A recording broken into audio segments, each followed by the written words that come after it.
Footwear है और textile और स्पेस है, ठीक है।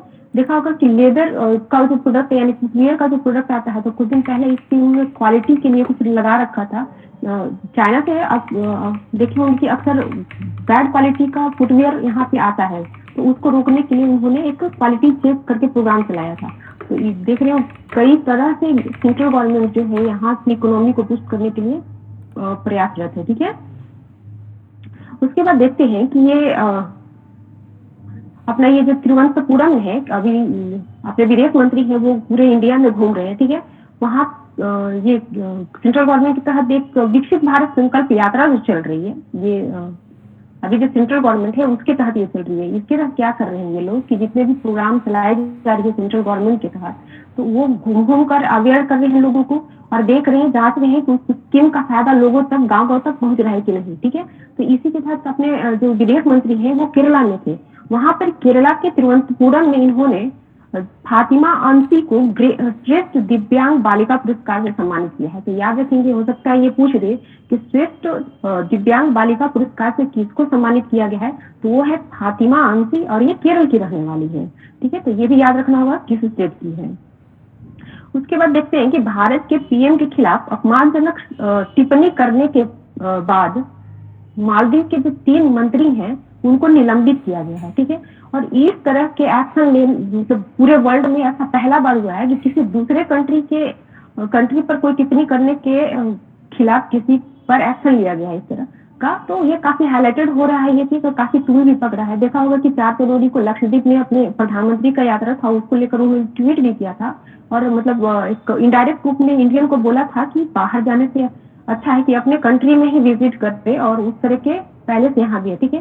तो उसको लेकर वहाँ के जो मालदीव के जो मंत्री थे 3, उन्होंने काफी अभद्र टिप्पणी किया था, जिसको लेकर यहाँ के विदेश मंत्रालय तत्काल कार्रवाई की थी। वहाँ पे जो लोग जाते थे उनके द्वारा वहाँ की बुकिंग कैंसिल कर दी गई। तो वहाँ के गवर्नमेंट ने देखा कि उनके पर्यटन उद्योग को काफी मतलब धक्का लगेगा इससे, तो उन्होंने एक्शन लेते हुए इन तीनों को निलंबित किया है, ठीक है। तो वो तीनों जो है उनका नाम है मरियम यूना मालसा शरीफ और मोहम्मद माजिद। ये नाम याद रखेंगे, ठीक है, हो सकता है आप पूछ दे क्योंकि ये हाईलाइटेड और पहला यूनिक केस है इस तरह का, तो हो सकता है क्वेश्चन बने। या जब आप मालदीव और भारत रिलेशन अगर पूछ देता है, क्योंकि इधर दोनों का रिलेशन काफी चर्चा में है, तो हो सकता है 17वीं में पूछ दे इस पर, तब भी आप इस घटना को जिक्र करेंगे कि किस तरह से मालदीव के साथ भारत के रिश्ते को बिगाड़ने में जो करेंट गवर्नमेंट का हाथ है, तो उसमें ये पॉइंट जाएगा, ठीक है। तो ये तीनों का नाम याद रखना होगा। ये क्या है कि मालदीव जो है मात्र लगभग 5 लाख की आबादी वाली कंट्री है और वहाँ की जो इकोनॉमी है पर्यटन पर है, ठीक है। वहाँ की जो पर्यटन मंत्रालय है उन्होंने एक रिपोर्ट दिया है। उस रिपोर्ट में उन्होंने बताया है कि 2023 में वहाँ पे लगभग 18 लाख पर्यटक आए थे, जिसमें से 2.5 लाख लगभग 2.5 लाख जो भारतीय थे और सबसे ज्यादा पर्यटक देने वाला भारत है उनको, ठीक है। लेकिन यहाँ हर तरह से उनको डेवलप पैकेज दिया जाता है इंडिया के माध्यम से उनको इसका मतलब खड़ा रखने के लिए। साथ में यहाँ के पर्यटक बहुत जाते हैं जिससे उनका इकोनॉमिक ग्रोथ होता है, फिर वो पंगा ले रहे हैं इंडिया से, ठीक है। तो वहाँ पे बताया जा रहा है कि इंडिया से जाने वाले पर्यटक जो है सबसे पहला नंबर पे आते हैं, फिर रूस से सबसे ज्यादा पर्यटक जाते हैं, फिर चीन से जाते हैं। तो ये डाटा भी याद रखेंगे क्योंकि ये विवाद होने की वजह से ये हाईलाइटेड हो चुका है, ठीक है। इसके बाद देखते हैं यहाँ पे कि भारतीय वायुसेना द्वारा कारगिल हवाई पट्टी पर पहली बार रात में मालवाहक C-130J हरक्यूलिस विमान उतारा गया है। काफी इंपॉर्टेंट है ये, जिसको याद रखेंगे, पहला बार ऐसा हुआ है रात में वहां पे मालवाहक विमान को उतारा गया है, ठीक है। काफी टफ सिचुएशन होता है, फिर भी इन्होंने सक्सेस प्राप्त किया है, तो काफी हाईलाइटेड है और इस नाम को याद रखेंगे मालवाहक जहाज का, ठीक है। और ये दिखाता है कि किस तरह से मतलब गवर्नमेंट जो है लगातार अपनी सीमाओं को सुरक्षित करने का प्रयास कर रही है। तो जब क्वेश्चन आप लिखेंगे इसमें पड़ोसियों के साथ संबंध को या इंडियन की गवर्नमेंट के प्रयास को, इसको दिखाएंगे आप। पहले बार ऐसा इन्होंने एक मतलब अचीवमेंट प्राप्त किया है, ठीक है। और ये जो वायुसेना इस जो विमान को उतारी है, तो उसके लिए एडवांस लैंडिंग ग्राउंड, ठीक है, पहल से ये जो एडवांस लैंडिंग ग्राउंड पहल है, इसके आधार पर उन्होंने यहाँ पे विमान को उतारा है, ठीक है। और इसको उतारने में गरुड़ कमांडरों ने हेल्प किया है, तो इसको भी याद रखेंगे, गरुड़ कमांडर के द्वारा ये लैंडिंग कराया गया है, ठीक है। और टेरेस मास्किंग का इस्तेमाल किया गया है इसमें। कुछ कुछ वर्ड है जिसको याद रखना होगा। अब ये जो टेरेन मास्किंग है ये क्या है, ये हो सकता है भूल दे, तो ये एक रणनीति है जिसके अंतर्गत वायुसेना के विमान जो है दुश्मन देश या सेना के रडार को चकमा देकर अपने लक्ष्य तक पहुंचता है, ठीक है। मतलब एक टेक्नोलॉजी है, ठीक है। और ये जो कारगिल में जिसपे अभी रात में, दिन में तो वहां पे मालवाहक जहाज उतरते थे, बट ऐसा रात में हुआ है।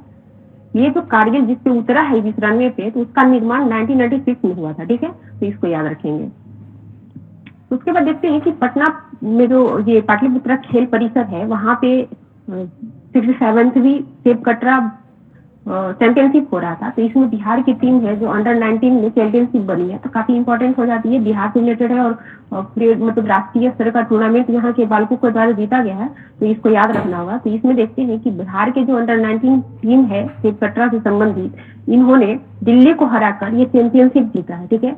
और महिला की जो टीम है अंडर 19 की, वो सेकेंड पोजीशन पर रही है, मणिपुर से हार गए ये लोग, ठीक है। तो उसको भी याद रखेंगे कि महिला में मणिपुर फर्स्ट मतलब जीता है और उप विजेता के रूप में बिहार की टीम रही है, ठीक है। तो ये दोनों याद रखेंगे। और हाँ, साथ में ही ये भी याद रखना होगा कि अंडर 17 और अंडर 19 दोनों का मैच हो रहा था, तो अंडर 17 में बिहार की महिला और पुरुष जो टीम है वो तीसरे नंबर पे रहे हैं, अंडर 19 पे महिला टीम जो है दूसरे नंबर पे है, और अंडर 19 खिताब बालकों ने जीता है, ठीक है।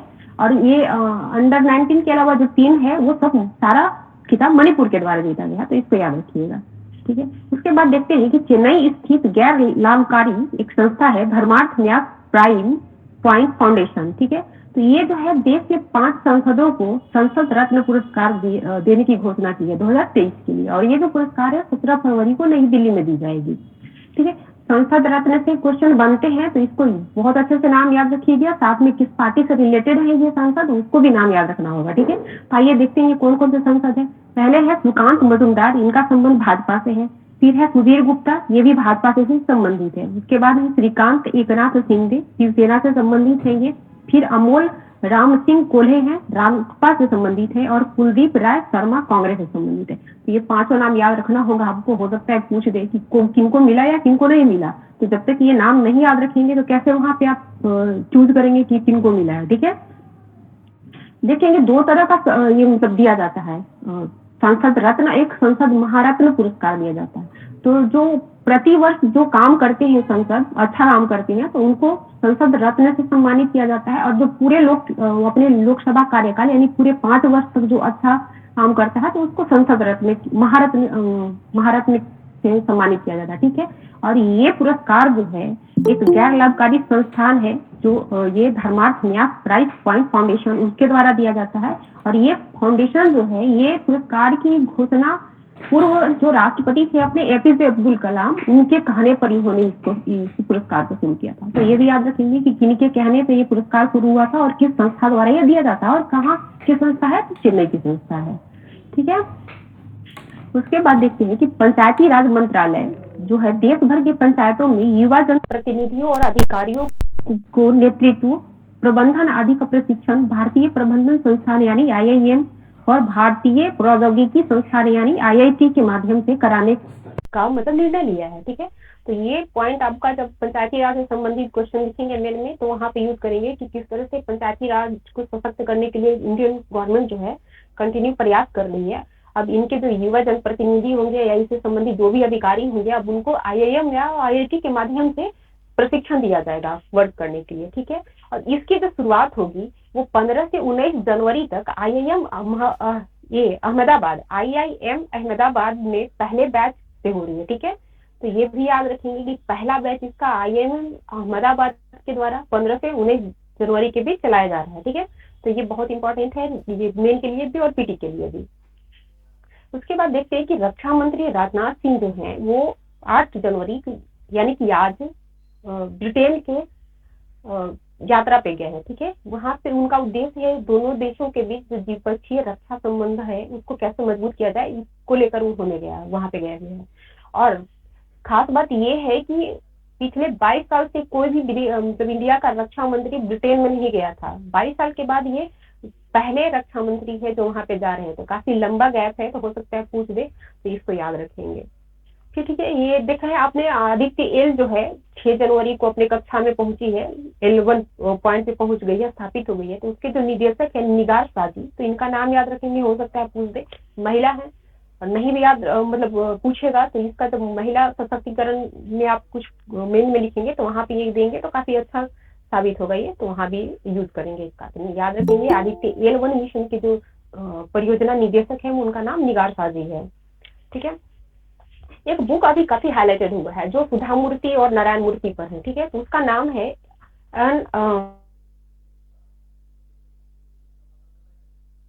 ऑफ सुधा एंड नारायण मूर्ति। ठीक है, तो इसको जो है भारत अमेरिकी एक लेखक है चित्रा बनर्जी दिवाकर सॉरी दिवाकर रूनी। ठीक है, तो ये भी याद रखेंगे। इसमें जो सुधा मूर्ति और नारायण मूर्ति का जो अर्ली फेज था जिसमें वो लोग स्ट्रगल कर रहे थे, तो उसके बारे में बहुत सारा बातें मतलब कही गई है, तो इसकी वजह से विवाद भी है कुछ। ठीक है, तो इसको याद रखेंगे, काफी हाईलाइटेड हो रहा है। उसके बाद देखते हैं कि ब्राजील की ओर से एक खिलाड़ी के रूप में 2 तथा कोच और एक सहायक कोच के रूप में एक विश्व कप जीतने वाले फुटबॉलर थे मारियो जगालो, इनका निधन हो गया है। ठीक है, तो काफी इंपॉर्टेंट नाम है ये खेल के क्षेत्र में, तो इसको याद रखेंगे। मारियो जगालो फुटबॉल से संबंधित है और इनका संबंध ब्राजील से है। इनके प्लेयर के रूप में इन्होंने 2 वर्ल्ड कप जीता था फुटबॉल का, और एक कोच के रूप में और एक सहायक कोच के रूप में, तो याद रखेंगे ये। ठीक है, अब दूसरी बात इनके बारे में है कि जगालो जो है पहले ऐसे पर्सन बने हैं जिन्होंने एक खिलाड़ी के रूप में भी फुटबॉल वर्ल्ड कप को जीता और एक कोच के रूप में भी। ऐसा करने वाले आज तक कोई भी इंसान नहीं है, तो ये काफी इंपॉर्टेंट इसलिए भी हो जाते हैं कि ये 2 भूमिका में वर्ल्ड कप को जिताए हैं, तो हो सकता है इनके बारे में क्वेश्चन बन जाए, तो याद रखेंगे इसको बहुत अच्छे से। उसके बाद देखते हैं कि बांग्लादेश के जो 12वां चुनाव अभी हुआ, जो 1-2 दिन पहले वहां पे वोटिंग हुई थी, शायद कल ही हुई थी। ठीक है, तो वहां पे जो ये शेख हसीना की जो पार्टी है, ये अवामी लीग, ये 2/3 बहुमत के साथ पुनः वहां पे जीत प्राप्त कर ली है। ठीक है, तो ये याद रखना होगा, ये जब पड़ोसियों के साथ संबंध को दर्शाना होगा तो भी ये पॉइंट यूज करेंगे, खासकर बांग्लादेश के साथ। या पीटी के लिए बहुत अच्छा फैक्ट बनेगा क्योंकि इससे बहुत कुछ डेवलप चेंजेस होंगे नया। तो इसमें देखते हैं कि ये जो प्रधानमंत्री बनेगी शेख हसीना, ठीक है, तो ये लगातार 4थी बार प्रधानमंत्री वहां की बनेगी और टोटल 5वीं बार वहां की प्रधानमंत्री की बनेगी ये। और 2009 से ये कंटिन्यू वहां की प्रधानमंत्री के रूप में कार्य कर रही है, तो ये इंपॉर्टेंट हो जाता है, तो याद रखेंगे। हो सकता है पूछ दे कि कैवी बार ये प्रधानमंत्री है, तो बनेगी तो 5वीं बार और लगातार 4थी बार बनेगी। ठीक है, और सबसे बड़ी बात है कि ये जो शेख हसीना है वहां की एक संसदीय क्षेत्र है, गोपालगंज 3 नाम है उसका। ठीक है, वहां से इन्होंने जीता है और लगातार 1986 से वो लगातार 8वीं बार ये जीत दर्ज की है। ये गोपालगंज 3 को याद रखिएगा। हो सकता है बीपीएससी का ये पुराना मतलब रवैया है, पूछ देता है कि गोपालगंज कहाँ कहाँ है, तो अभी हाईलाइटेड हुआ है, तो हो सकता है हम लोग बिहार लगा के आए और ये बांग्लादेश में भी है, तो वहां गड़बड़ हो जाएगा, तो याद रखेंगे इसको। ठीक है, उसके बाद देखते हैं टेनिस टूर्नामेंट, ठीक है, हुआ है। तो इसमें जो पुरुष, ठीक है, महिला में एलियन रिवानिका जीती है एलिना सबालेंका को हराकर, तो इतना काफी होता है इसके लिए, यही पूछेगा, ज्यादा डेप्थ में जाने की जरूरत नहीं है इसका। ठीक है, उसके बाद ये देखते हैं बिहार से रिलेटेड कुछ न्यूज। बिहार सरकार द्वारा खेलों को बढ़ावा देने के लिए राज्य में अलग से खेल विभाग तथा खिलाड़ियों को छात्रवृत्ति देने की घोषणा की गई है। अभी तक बिहार में खेल विभाग नहीं है गवर्नमेंट का, मतलब स्टेट गवर्नमेंट का। ठीक है, यहाँ की जो खेल संबंधी कार्यविधि है यहाँ की कला संस्कृति एवं युवा विभाग द्वारा देखी जाती है। तो ये भी याद रखेंगे कि खेल जो आयोजन कराया जाता है विभिन्न प्रकार के या कोई से संबंधित कोई भी वर्क हो, तो यहाँ के किस विभाग द्वारा देखा जाता है, हो सकता है ये पूछ दे। ठीक है, तो याद रखेंगे कला संस्कृति एवं युवा विभाग द्वारा। ठीक, ये एक यहाँ पे स्कीम गवर्नमेंट चलाती है, मेडल लाओ और नौकरी पाओ। ठीक है, तो इसके तहत 71% खिलाड़ियों को सरकारी नौकरी दी गई है अभी, तो ये भी याद रखेंगे, हो सकता है पूछ दे। उसके बाद देखते हैं कि ये पटना स्थित जो मोइनुल हक, जहाँ पे अभी रणजी ट्रॉफी का एक मैच हुआ जिसकी वजह से वो काफी हाईलाइटेड है, तो वो जो स्टेडियम है उसका निर्माण 1969 में हुआ था। ठीक है, और ये लगभग 3 एकड़ क्षेत्रफल में फैला है। ये जो है यहाँ पे जो दर्शकों के बैठने की कैपेसिटी है 25,000 है, और यहाँ 1990 2006 में जिम्बाब्वे और केन्या के बीच वर्ल्ड कप का मैच का भी आयोजन हुआ था। तो ये पॉइंट्स भी मोइनुल हक के बारे में आप याद रखेंगे, कुछ भी पूछ सकता है पीटी में, ठीक है। उसके बाद देखते हैं कि महाराष्ट्र के नासिक में युवा कार्यक्रम एवं खेल मंत्रालय भारत सरकार की ओर से 12 से 16 जनवरी के बीच होने वाले नेशनल यूथ फेस्टिवल में राष्ट्रीय युवा पुरस्कार के लिए देश से टोटल 15 पर्सन का सिलेक्शन किया गया। उसमें एकमात्र बिहार से सेलेक्ट जो हुई है पटना की साक्षी आनंद, ठीक है। तो ये नाम काफी इंपॉर्टेंट हो जाता है, ये याद रखने लायक है, ठीक है। उसके बाद देखते हैं कि केंद्र सरकार सरकारी भवनों की छतों पर जो मतलब ये बिहार सरकार जो चलाती है सरकारी भवनों की छतों पे जो सोलर लगा रही है और उससे बिजली उत्पादन कर रही है, तो अभी ये जो मिशन है बिहार गवर्नमेंट का, तो इसको पूरे देश में सेंट्रल गवर्नमेंट के द्वारा लागू किया जाएगा, ठीक है। तो ये काफी अच्छा मतलब पहल है सेंट्रल गवर्नमेंट का, और बिहार गवर्नमेंट का भी कहिए कि इसके लगातार कई स्कीम सेंट्रल गवर्नमेंट के द्वारा चलाए जा रहे हैं, ठीक है। तो ये हो सकता है ऐसे क्वेश्चन बने, इसको ध्यान में रखेंगे। उसके बाद देखते हैं कि हमारे यहाँ एक शिक्षाविद हैं और मैथिली कथाकार है उपेंद्र झा, उनका निधन हो गया है, ठीक है। तो ये मधुबनी से रिलेटेड से देख लीजिएगा इसको। उसके बाद देखते हैं कि आईजीआईएमएस के नेत्र रोग विभाग के अध्यक्ष और रियो सेंटर के प्रभारी है डॉक्टर विभूति प्रसन्ना, ठीक है। तो इनको जो है सुश्रुत सम्मान दिया गया है, और ये सम्मान जो है इनको फेडरेशन ऑफ थैल्मिक टीचर एसोसिएशन के कार्यक्रम में नई दिल्ली में दिया गया है। तो ठीक है, यहाँ पे याद रखेंगे कि सुश्रुत सम्मान किनको दिया गया है, तो डॉक्टर विभूति प्रसन्न सिन्हा है। ये आईजीआईएमएस के नेत्र रोग विभाग के अध्यक्ष है वर्तमान में, और रियो सेंटर के प्रभारी भी है, ठीक है। तो ये याद रखेंगे इसको। उसके बाद देखते हैं कि वर्ष 2024 में राज्य के सभी 8,463 प्राथमिक कृषि साख समिति यानी कि पैक्स में मॉडल बायलॉज लागू किया जाएगा। ये मॉडल बायलॉज जो है वो सेंट्रल गवर्नमेंट की स्कीम है, ठीक है। इसके तहत चरणबद्ध तरीके से सभी पैक्स में कस्टम हायरिंग सेंटर के रूप में तैयार किया जाए। मतलब बिहार में जितने भी पैक्स है यानी 8,463 पैक्स है, उसको इस स्कीम के तहत चरणबद्ध तरीके से पैक्स कस्टम हायरिंग सेंटर के रूप में बदल दिया जाएगा, ठीक है। अब ये क्या है ये देखते हैं कि ये मॉडल है क्या। ये जो मॉडल है पूरी तरह से सेंट्रल गवर्नमेंट इसको चलाएगी, ठीक है। इसके तहत जो भी अनुदान देना है या जो भी हेल्प करना है सारे सेंट्रल गवर्नमेंट की तरफ से आएगा, स्टेट गवर्नमेंट का कोई रोल नहीं होगा, ठीक है। तो इसमें किसानों को अनुदान दिया जाएगा तथा अधिक से अधिक किसानों तक आधुनिक कृषि यंत्र उपलब्ध कराया जाएगा, ठीक है। तो हो सकता है पूछ दे कि मॉडल बायलॉज क्या है, तो कृषि से संबंधित है, ये याद रखेंगे, ठीक है। इसी में देखते हैं कि ग्राम सेवा सहकारी समिति का गठन करना अनिवार्य है। जहाँ पे भी टैक्स है वहां पे ग्राम सेवा सहकारी समिति का गठन किया जाएगा। क्यों किया जाएगा कि इसके माध्यम से जो है कस्टम हायरिंग सेंटर को तैयार करने में प्रभावी भूमिका निभाई जाएगी, ठीक है। ये जो ग्राम सेवा सहकारी समिति जो बनाई जाएगी इसी के माध्यम से ये कस्टम हायरिंग सेंटर जो है उसका डेवलपमेंट किया जाएगा, ठीक है। इसीलिए इसको अनिवार्य बनाया गया है।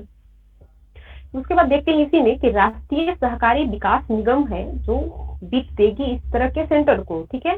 जब कृषि यंत्र की खरीद के लिए 8 लाख रुपए देगी। राष्ट्रीय सहकारी विकास निगम जो है इस तरह के सेंटर को वित्त प्रोवाइड कराएगी, ठीक है।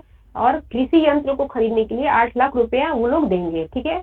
उसके बाद देखते हैं कि कस्टम हायरिंग केंद्र की स्थापना के लिए लाभार्थी अधिकतम 25 लाख रुपए तक कृषि यंत्र खरीद सकते हैं, जिस पर सेंट्रल गवर्नमेंट जो है 40% या अधिकतम 10 लाख रुपए तक का अनुदान देगी, ठीक है।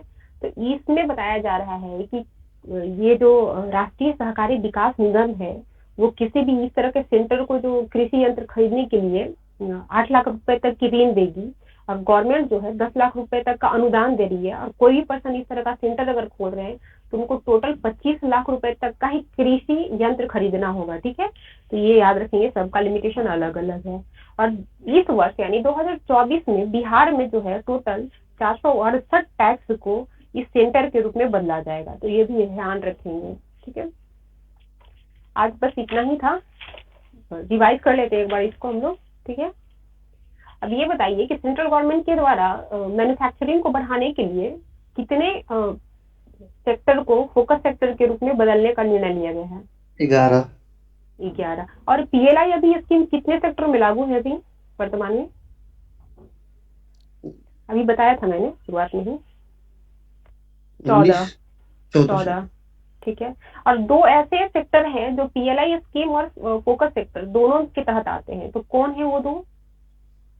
मोबाइल ऑटोमोबाइल और ड्रोन। ड्रोन। ठीक है। अब ये बताइए, श्रेष्ठ दिव्यांग बालिका पुरस्कार से किनको मतलब सम्मानित किया गया है? केरल की रहने वाली है ये, धर्मा। फातिमा अंशी। हाँ, फातिमा। ठीक है। अब ये बताइए, अभी प्रधानमंत्री पर आपत्तिजनक टिप्पणी को लेकर कौन सी कंट्री है जो हाईलाइटेड हुई है, वहां के 3 मंत्रियों को निलंबित किया गया है, मा, वो कौन सी कंट्री? मालदीव। मालदीव मालदीव। है। क्या वो तीनों मंत्री का नाम बता पाएंगे आप? यस यस, मरियम मरियम, सियूना, सियानो, हाँ, मालफा फरीक, और जी, महूजम मजीद। मस्जिद, मजीद। मस्जिद। चलिए, बहुत बढ़िया। ठीक है। अभी वर्तमान में भारत के राजदूत कौन है मालदीव में? मुनु महावर है, इसको नोट रखिएगा याद, ठीक है, पूछेगा। बताइए कि इंडिया से 2022 में, सॉरी 2023 में टोटल कितने पर्यटक जो है मालदीव गए थे, अकॉर्डिंग टू 2.5 लाख। वो मालदीव? हाँ, लगभग 2.5 लाख। ठीक है। चलो, और ये बताओ कि मालदीव जो है, वहाँ की आबादी टोटल अभी कितनी है? 5 लाख लगभग। लगभग 5 लाख, हाँ। और ये है किधर, इंडिया के किस पार्ट में पड़ता है ये? दक्षिण। अरब सागर में है। दक्षिण। ठीक है। दक्षिण पश्चिम। दक्षिण पश्चिम। और ये प्रधानमंत्री जो गए थे लक्षद्वीप का दौरा किए थे, वो किस डेट को किए थे जिसके बाद ये विवाद उभर कर आया है? लक्षद्वीप को किए थे। हाँ, उसी के बाद में ये विवाद सामने आया है उभर कर तेजी से, तो ये 4 जनवरी को गए थे। हो सकता है ये डेट सब पूछ दे, क्योंकि डेट पे फोकस करती है अपना BPSC, तो इसको याद रखेंगे। ठीक है। अब ये वायुसेना जो है अपना एक रात में एक मालवाहक विमान को लैंड कराया है, तो वो कहाँ पे कराया है, किस हवाई पट्टी पे कराया है इन्होंने? कारगिल। कारगिल पकड़ा कारगिल। है। हाँ, वो मालवाहक जहाज का नाम क्या है? C-130। जी, जे। हरिक्यूलस हरिक्यू हरक्यूलस ठीक विमान है। है। हाँ, C-130J हरक्यूलस, पूरा नाम याद रखिएगा। ठीक है। और ये बताइए कि इसके माध्यम से किस तरह की कमांडो जो है वो हवाई पट्टी पे उतरी थी उस विमान से? एडवांस लैंडिंग गरुड़ कमांडो तो से। ठीक है, गरुड़, गरुड़ कमांडो। हाँ, ये बताइए, सेप कटरा जो चैंपियनशिप हुआ 67th जो पटना में हुआ, तो उसमें ये अंडर 17 बालिका वर्ग के विजेता कौन है? साक्षी आनंद। टीम होगा ना जी, मणिपुर। मणिपुर, हाँ मणिपुर। अच्छा। ठीक, मणिपुर है। और अंडर 19 बालक वर्ग के विजेता कौन है? बिहार है। बिहार है, इन्होंने दिल्ली को हराया है। ठीक है। हम्म। अब ये बताइए कि कितने सांसदों को संसद रत्न पुरस्कार से पुरस्कृत किया जाएगा 2024 5। में? 5 है। 5। ये जो पुरस्कार दिया जाता है किस संस्थान के द्वारा दिया जाता है? ये है समर्थन न्यास धर्मार्थ, प्राइम। हाँ, धर्मार्थ न्यास धर्मार्थ। प्राइज। हाँ, फाउंडेशन है। हाँ, चलिए, ठीक है। और ये पुरस्कार 17 फरवरी को दिया जाएगा। ठीक है। हम्म। नाम बता सकते हैं क्या 5 का? यस मैम, बता सकते हैं। जी, बोलिए। भाजपा शिवसेना से श्रीकांत एकनाथ शिंदे। भाजपा से सुरमकांत सुकांत, मजूमदार। सुकांत, सुकांत। और हाँ, उसके बाद जो है ये सुधीर गुप्ता जो है, ये किसे, सुधीर गुप्ता भाजपा है से नहीं है। रामपा।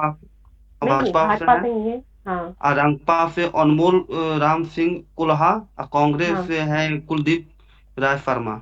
बहुत बढ़िया। चलिए, बहुत अच्छा है। अब ये बताइए कि पंचायती राज के जो अधिकारी होंगे या उसके जनप्रतिनिधि होंगे, तो सेंट्रल गवर्नमेंट किसके माध्यम से उनको प्रशिक्षण देगी ताकि वो अपने कार्य को सही तरह से सुचारू रूप से चलाएं? सेंट्रल से। IIM और IIT के माध्यम से। IAM। जी, IAM। हाँ। और इस तरह का पहला प्रोग्राम जो है 15 से 19 जनवरी के बीच चलाया जाएगा, तो वो किस मतलब से चलाया जाएगा, ये बताएं। IIM आवाज। अहमदाबाद, अहमदाबाद। ठीक है। चलिए ये बताइए कि किस कंट्री के जो रक्षा मंत्री हैं 22 वर्षों के बाद ब्रिटेन का यात्रा कर रहे हैं? इंडिया। इंडिया के। हाँ, इंडिया। एक बुक आया हुआ भी है, एन अनकॉमन लव। इसके जो राइटर है वो कौन है? सुधा मूर्ति और नारायण मूर्ति पर। हाँ, सुधा मूर्ति, नारायण मूर्ति। चित्रा बनर्जी। ठीक। एक फुटबॉलर का निधन हुआ है, उनका नाम क्या है? मारियो जगालो। भारी क्या बोल ठीक है। अभी बांग्लादेश में, हाँ, बांग्लादेश में कौन सी चुनाव हुई वहां पे? कितने नंबर की चुनाव हुई है अभी बताइए? 12वीं हुई है।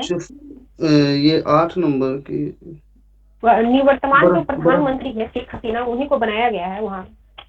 हाँ, तो कितनी बार प्रधानमंत्री बनेंगी वहाँ का? हाँ, 12वीं। इन्होंने शेख हसीना 5वीं बार। चौथी बार बनेगी। लगातार 4थी बार बनेंगी वो। ठीक है। अब ये बताइए कि बिहार गवर्नमेंट की जो परियोजना है मिडिल लाओ और नौकरी पाओ, तो इसके तहत कितने प्लेयर को जो है सरकारी नौकरी दी गई है? 71। 71। हाँ हाँ हाँ, बहुत बढ़िया।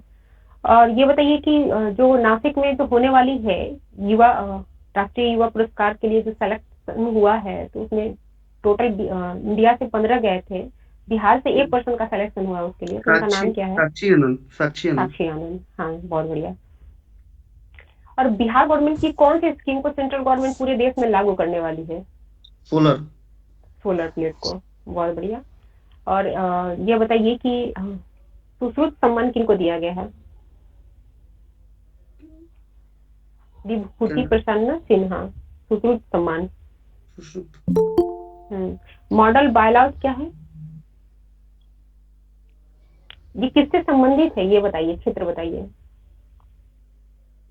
कृषि। कृषि। इसके तहत पैक्स को सेंटर के रूप में, कस्टम हायरिंग सेंटर के रूप में डेवलप किया जाएगा, जिसके माध्यम से अनुदान की व्यवस्था की जाएगी, साथ में ही यंत्र जो होते हैं, आधुनिक यंत्र जो होते हैं कृषि क्षेत्र में, उसको दिया जाएगा। ठीक है। तो ये कृषि से संबंधित है मॉडल बायलॉज। ठीक है। इस तरह के मॉडल जो भी आएंगे, खासकर कृषि से संबंधित, पंचायती राज से संबंधित, तो उसको याद रखिएगा, उससे क्वेश्चन बनता है बीपीएससी में। चलिए ठीक है, फिर आज इतना ही। इन्हीं को कुछ बोलना है तो बोलिए। मैम ये बोल रहे थे कि इसका नोट्स कैसे बनाया जाए। हम पहली बार, अभी 2-3 दिन हुआ है अभी इसको ज्वाइन किए हैं, तो कुछ आइडिया बता सकते थे कि इसका नोट्स कैसे बनाए? नोट्स पेपर पढ़िए, बनाइए, या फिर ये सारा कुछ जो बता रहे हैं वो बुक जो आ रही है कंटिन्यू मंथली आएगी मैगजीन, उसमें अवेलेबल होगा, आपको कराया जाएगा। ओके। ठीक है। ओके। चलिए ठीक है, फिर सेशन को एंड किया जाता है। Good night all of you. Good night.